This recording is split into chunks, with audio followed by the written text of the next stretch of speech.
Saudi আরবের রাষ্ট্রদূতকে মহারাজা বানাইলেন, তার নির্দেশে বাইরে কিছু করা যাবে না, তার আকাঙ্ক্ষা পূরণ করলেন। দরজা কেন ভাঙতে হবে? আপনি রাত্রে সারা রাত ওখানে বসে থাকেন, বসে থেকে সকালে তাকে গ্রেপ্তার করেন সৌদি রাষ্ট্রদূত। তার সাথে মেঘলা নামে একটি মেয়ে, আপনার তার সাথে তার বাবার আমি বক্তব্য শুনেছি, রাষ্ট্রদূতের সাথে সম্পর্ক ছিল। একটি পর্যায়ে রাষ্ট্রদূত তাকে বিয়ে করতে চায়, তখন ওই মেয়ে খবর নেয় তা ওই রাষ্ট্রদূতের আগে বিয়ে করা আছে, আর একটা স্ত্রী আছে, সুতরাং এই মেয়ে বিয়ে করতে রাজি না।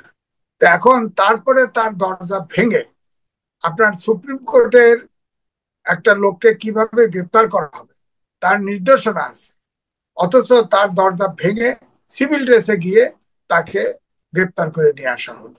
24 ঘন্টার বেশি কাউকে ধরে রাখার এখতিয়ার নেই, তাকে অবশ্যই ম্যাজিস্ট্রেটের কাছে হাজির করতে হবে।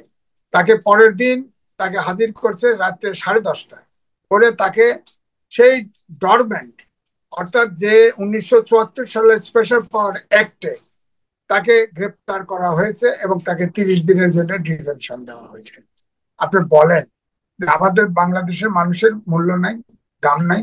এটা তো কুকুর বিড়াল নাকি? আপনি সে অপরাধ করলে তার বিচার হবে, তাকে আপনি 30 দিনের জন্য একটা মৃত আইনকে আপনি কেন সেই আইনে আপনি তাকে গ্রেপ্তার করলেন? সেটা তো কালো আইন, সারা জীবন এই আইনের বিরুদ্ধে স্লোগান দিয়েছি। এই আইন আপনি বাতিল না করে এই আইন অন্তর্বর্তীকালীন সরকার কার্যকরী করে, আপনি চিন্তা করেন। আর আইন উপদেষ্টা বললেন তাকে সঠিকভাবে গ্রেপ্তার করা হয়নি। তাকে সঠিকভাবে গ্রেপ্তার করবে কেন? তার সাথে সম্পর্ক ছিল, আপনি সেটা তার দোষ থাকলে তার বিচার করেন। আপনার সঠিকভাবে গ্রেপ্তার করা হয় নাই, এর জন্য আপনি একজন আপনার ডিবি প্রধানকে আপনি ওএসডি করে দিলেন। তো পুলিশ কাজ করবে কি করে? পুলিশ তো ভাববে কোনটা করবো না, কখন এসডি হবে, অর্থাৎ আবার পুলিশকে টমায় ফেলে দিলেন। তো আইন শৃঙ্খলা বাহিনীটা ঠিক হবে কি করে? এই জন্য আমি বলছি যে কমিশনারকে বদলি করা হলো ডিএমপির, না ডিএমপি তো না, ডিবি প্রধানকে, তো ডিবি প্রধানকে এখানে বলির পাঠা হয়েছেন, মানে উদরপিন্ডি বুদুর ঘাড়ে ওইটাই চাপানোর আমি বলতে চাই, এইটাই আমি বলছি যে ডিবি প্রধান ডিবিতে ধরে নিয়ে আসলো, অবশ্যই পুলিশকে ইনফ্লুয়েন্স করা হয়েছে এবং নিঃসন্দেহে। কোর্ট তাকে স্পেশাল পাওয়ার অ্যাক্টে 1 মাসের জন্য ডিটেনশন দিয়ে জেলে পাঠিয়েছে, অর্থাৎ কোর্টকেও ইনফ্লুয়েন্স করছে। এবং সেটাকে এটা কেন করলো? এখন তার বাবা, মেঘলার বাবা হাইকোর্টে গেছে, হাইকোর্ট শোকজ করেছে, কেন গ্রেপ্তার অবৈধ করা হবে না ইত্যাদি ইত্যাদি, সেটা তো পরের ব্যাপার। কিন্তু আমার কথা হলো আইন উপদেষ্টা বললো গ্রেপ্তার সঠিকভাবে হয় নাই।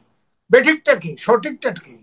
হাইকোর্টের নির্দেশনা আছে, সেই সুপ্রিম কোর্টের নির্দেশনা আছে। আপনি কেন রাত্রে বেলায় তার পরিচয়বিহীন ভাবে ওয়ারেন্ট ছাড়া আপনি কেন গ্রেপ্তার করলেন?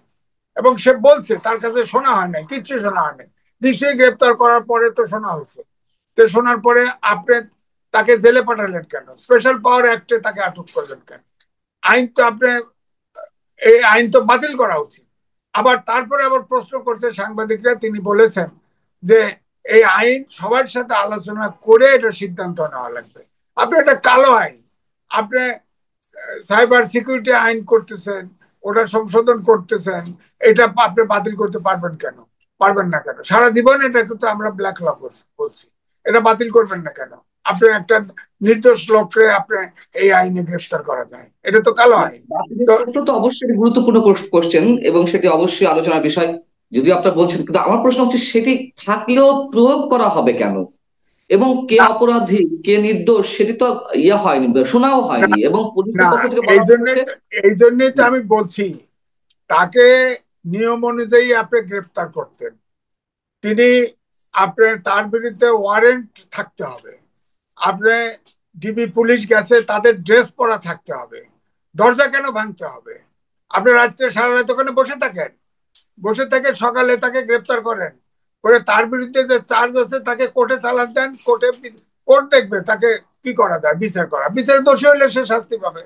কিন্তু এইভাবে একটা নারীকে আপনি হাইজ্যাক করে নিয়ে আসলেন আইন শৃঙ্খলা বাহিনী দিয়ে, কোর্ট আবার 3 মাসের একটা ডরমেন্ট আইন, যেটা পরিত্যক্ত আইন বলা যায়, সেই আইনে আপনি 3 মাসের 30 দিনের ডিটেনশন দিয়ে দিলেন। অর্থাৎ এখানে অবশ্যই আসিফ নজরুল সাহেব যেভাবে বক্তৃতা দিয়েছে তার কিন্তু ডিটেনশন নিয়ে কথা ওঠে নাই, কথা উঠেছে নিয়ম অনুযায়ী তাকে গ্রেপ্তার করা হয় নাই, তার মানে তার আগের বক্তব্য। প্রশ্ন, তারও আগের প্রশ্ন, অপরাধী কে? সৌদি রাষ্ট্রদূত আর যে রাষ্ট্রদূতই হন না কেন, তিনি তো আর দুধে ধোয়া নন, তাই না?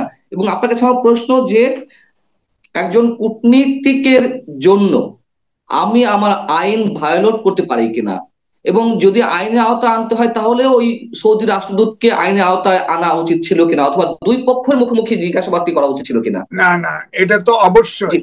দেখেন, আমাদের একটা সাংবাদিকের মেয়ে, তার জন্ম হয়েছিল আমেরিকাতে। তো হুম। সে বাংলাদেশে এসে অসুস্থ হয়েছিল, তখনকার পিজি হসপিটালে সে ভর্তি হয়, তার প্রপার চিকিৎসা হয় না। আমেরিকান অ্যাম্বাসেডার নিচে এসে তাকে আমেরিকায় নিয়ে চিকিৎসা দিছে, যেহেতু সে আমেরিকান সিটিজেন।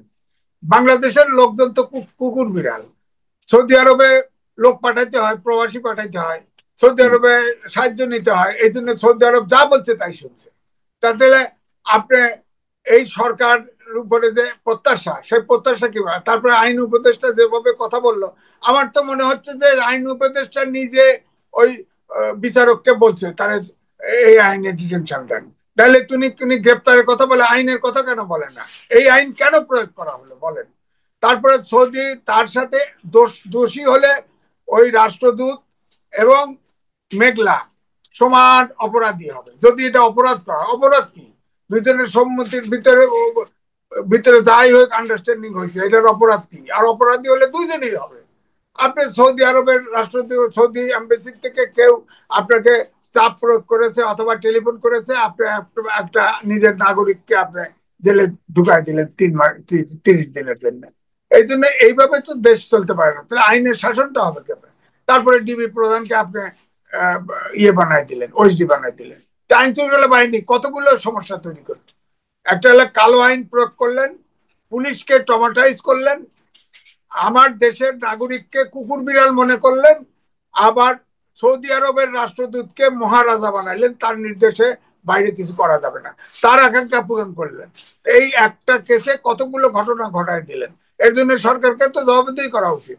মেঘলার বাবা এই সরকারের বিরুদ্ধে, এই আইন উপদেষ্টার বিরুদ্ধে মামলা করা উচিত। শুধু হাইকোর্টের পরে আইন উপদেষ্টাকে কাঠগড়ায় দাঁড় করানো উচিত।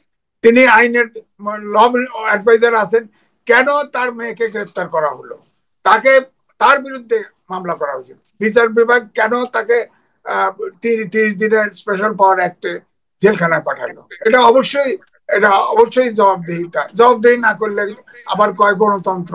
এই যে বৈশাখের সময় চিফ অ্যাডভাইজার করলো, আমরা বৈষম্যহীন সমাজ চাই, গণতন্ত্র ইত্যাদি ইত্যাদি। কোথায় গণতন্ত্র? কোথায় আইনের শাসন?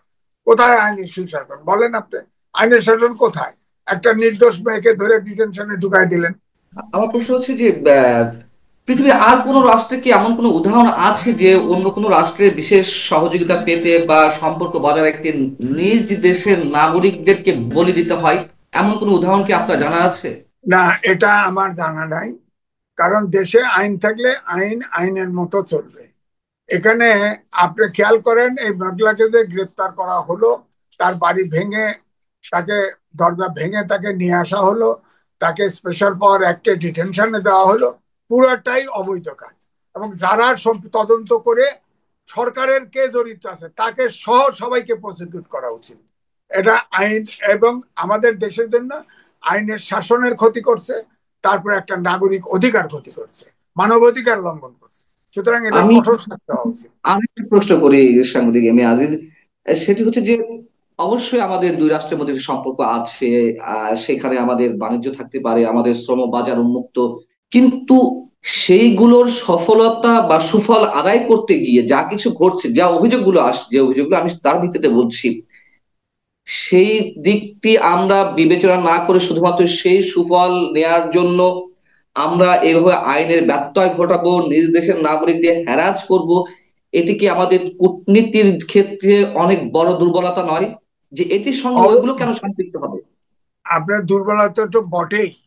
আর এই রাষ্ট্রদূতের এই কুকর্মকে আপনার সমর্থন করলেন, এর যদি সৌদি গভর্নমেন্টের যে হেল্প পাবেন এটা নিশ্চয় থাকি, যে এই সরকার বা বাংলাদেশকে দিয়ে যা ইচ্ছে তাই করানো যায়।